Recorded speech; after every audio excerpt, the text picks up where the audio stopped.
এই যাচ্ছে আপনার আঁচল, এই যাচ্ছে আপনার আঁচল। আমার লেফট সাইডে যেটা পড়ছে সেটা যাচ্ছে আপনার আঁচল। এটা যাচ্ছে আঁচল। আর ব্লাউজ পিস আপনার এই যাচ্ছে ব্লাউজ পিস, এই যাচ্ছে ব্লাউজ পিস, এই যাচ্ছে ব্লাউজ পিস, এই যাচ্ছে আঁচল। দেখা যাচ্ছে ক্লিয়ারলি? এই যাচ্ছে ব্লাউজ পিস, এই যাচ্ছে আঁচল। দুটোই সেম কালারের মধ্যে আছে। Blouse piece colour different colour নয়, সেম কালারের উপরে আছে।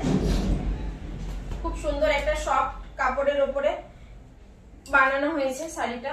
শাড়িটা খুব সুন্দর দেখতে, আপনারা খুব ভালোভাবে ক্যারি করতে পারবেন। মানে একটা সফট সিল্ক, এটা পরলে বুঝতে পারবেন না যে আপনি শাড়ি পরে আছেন। একদম ছোট্ট মানে পকেট ক্যারিও করতে পারবেন। দারুণ সুন্দর একটা শাড়ি। আমি যে